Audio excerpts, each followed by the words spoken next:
So I've decided I'm going to do a little bit of a solo mini campaign based on Rynn's World campaign book. I'm going to go through the steps setting up squadrons, 200 points each.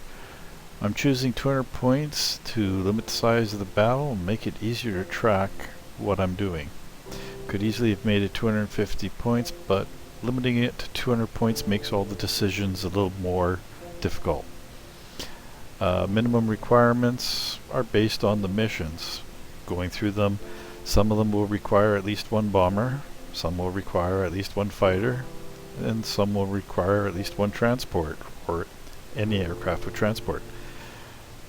Going through the campaign notes, ground defenses are not included in the squadron forces, so we don't have to worry about that.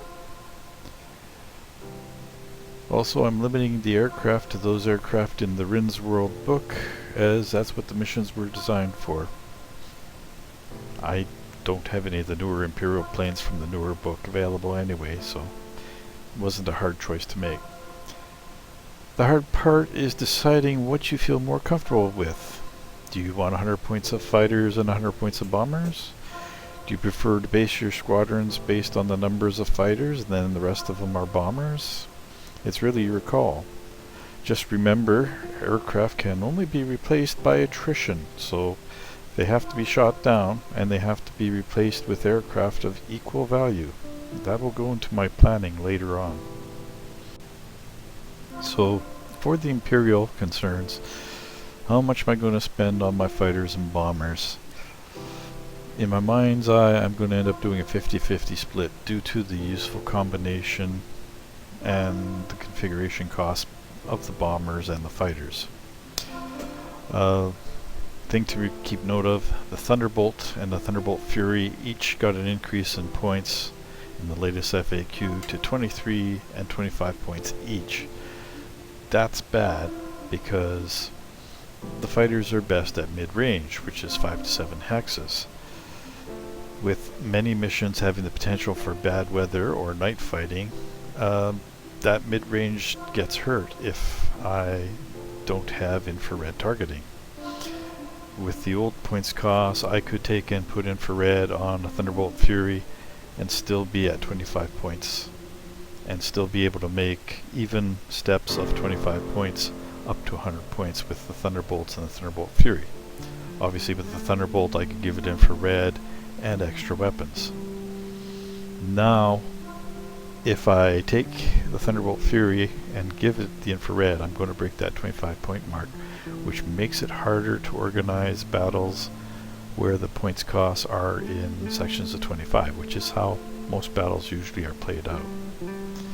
So, do I put infrared on everything or not? That's going to be the big juggling act there. Next, when we're talking about the bombers, the Marauder Bomber has no transport capability, whereas the Marauder Destroyer does, but the Destroyer is 4 points more expensive. That's kinda bad, because I went and did a check, and 3 of the 6 missions actually require transport capability. So if the Bomber has none and the Destroyer does, but the Destroyer is more expensive, how do I want to split the costs?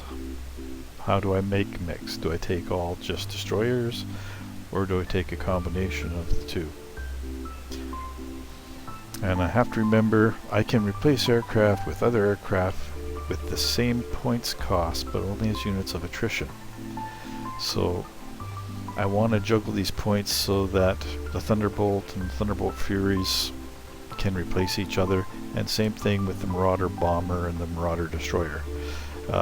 If I keep the Bomber and the Destroyer at the same points cost, I can replace one with the other later in the game if I find the other model is more suitable to the missions I'm doing.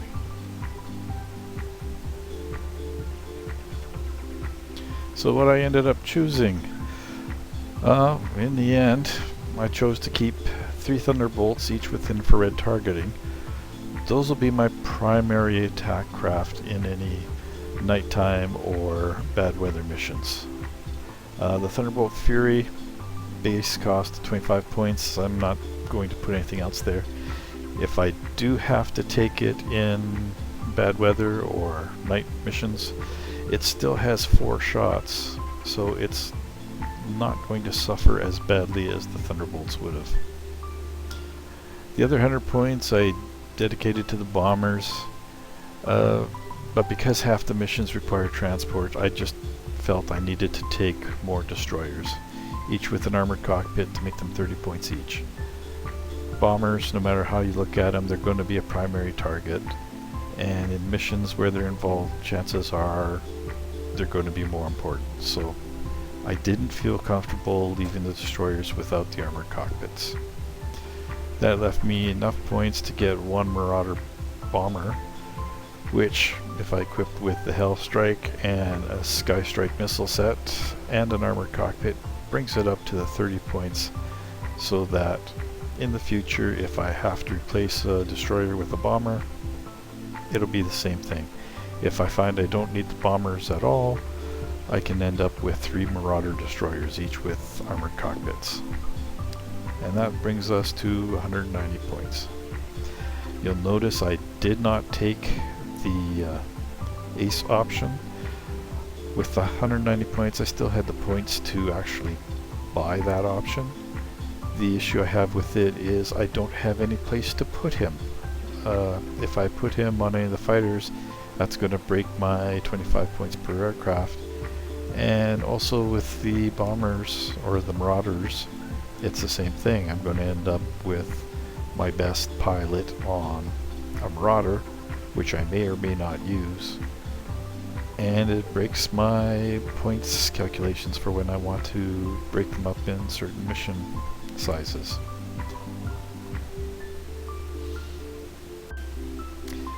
So this is going to be my Imperial Navy Squadron 441, whose motto is Stalk and Kill. If you're Canadian, you can figure out where that all came from. So 3 Thunderbolts with Lieutenant Bob, Lieutenant Bill, Lieutenant Brad, and a Thunderbolt Fury with Captain Biff. I'm just so imaginative, what can I say?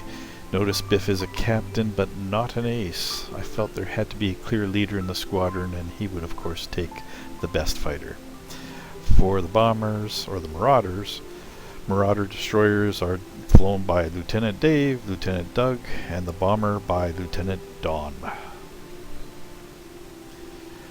So for the Orcs, what do I worry about?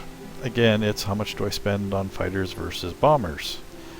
And then once we get into the fighters, do I go for a maximum swarm of the Daka Jets? Do I take Daka Jets and fighter bombers? Do I ignore the Daka Jets completely and just take fighter bombers? It really is a preference choice. Daka Jets, because they're 2 structure points, you need a swarm for them to be effective. The fighter bombers with their 3 hulls and the extra turret, it's nice, but are they maneuverable enough and fast enough to make up for the Daka Jets? Then when you're looking at both the Heavy Bomber and the Grot Bomber, both have transport capabilities, although the Grot Bomber's got more. But the Grot Bomber is more anti-aircraft. The Grot bombs are used against aircraft, not ground targets. There's no rules for ground attack with the Grot bomb. So with the Heavy and the Grot bombers having having the same cost, they're more or less interchangeable as attrition units. But which will I need more likely? And then what options, if any, do I really want to take with any of these aircraft? So what I ended up doing is I started with the bombers. I ended up buying 2 of the Heavy bombers, simply because they're more useful against ground attack. They don't carry as many troops as the Grot bomber, but they carry ground troops as much as a destroyer does. I took 1 Grot bomber just in case I have a use for it or it comes useful. So that ended up using 84 points out of my 200 right there. Next I chose 2 fighter bombers, each with custom shooters and a set of rockets for a grand total of 25 points. So that gives me 2 aircraft for a 50-point total. The rockets give me a choice of anti-air or anti-ground capability, and with the custom shooters I just get a little more DACA. It makes the fighter bombers more useful in either ground attack or anti-aircraft roles. So that took me up to 134 points, left 66 points left, which 4 DACA jets, bare bones, is a total of 64. So there were no points for extra custom shooters on the DACA jets. And as I've said before, I don't like putting options on DACA jets simply because they're too easy to shoot down. The nice thing about this though is with 4 DACA jets, I have a small swarm. If I get to a point where I just need a 50 points, 3 DACA jets are 48 points. It's a nice grouping. And if I add on 1 fighter bomber, I can get to 75 points, and if I take both fighter bombers, we're up to 100 points. So I get that breakdown of 25 points when I'm playing with my fighters, and that's really what I was looking for.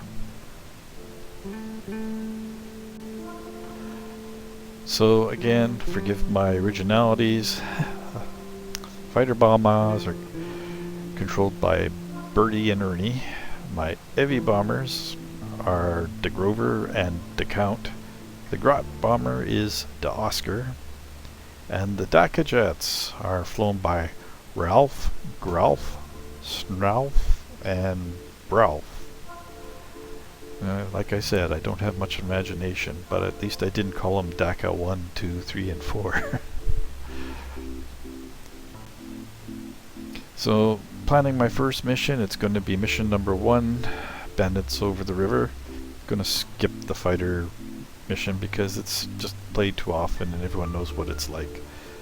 So I'll start by rolling for mission size, and we'll roll to see who's the attacker and who's the defender. High roll will be the attacker, and the attacker will have the initiative turn 1. And to make it more random, i.e. to keep my preferences out or favoritism out, the high roll will have the initiative and will always be the first to move and shoot. So that's the planning for this particular campaign. I'll start the mission in the next video, but I hope you'll be around to see it then. Meanwhile, take care of yourselves and stay out of trouble.